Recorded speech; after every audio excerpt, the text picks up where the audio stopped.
Oui, merci Madame la Présidente. Madame la Ministre, certains en Europe se sont émus de l'élection de M. Trump aux États-Unis. D'autres en ont été réjouis. Et puis, le temps a passé, et finalement, ceux qui s'en réjouissaient au départ se sont dit c'est peut-être une chance pour l'Europe.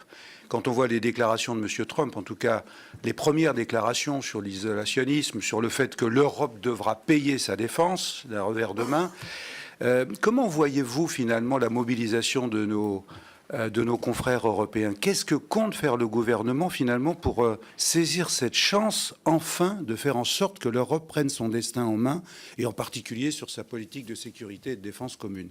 Ma deuxième question, c'est sur un sujet qu'on a traité ici dans cette commission depuis longtemps, c'est la lutte contre le réchauffement climatique, et en particulier le travail que nous faisons sur les relations internationales sur cette lutte contre le réchauffement climatique.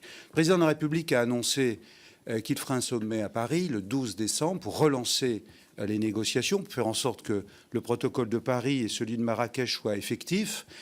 L'Europe a toujours été leader en la matière, hein. Les nombreuses directives que nous avons poussées de nos voeux, finalement, la règle des 3 x 20, celle des 40%, a fait que l'Europe a toujours été leader. Et puis, nous sommes finalement aujourd'hui dans une passe un peu plus molle, en particulier dans la négociation de la COP21 à Paris et celle de Marrakech l'année dernière. Certains pays européens se sont un peu défaussés.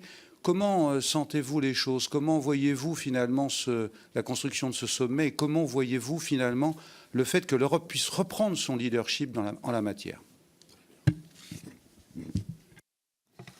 Madame Obono.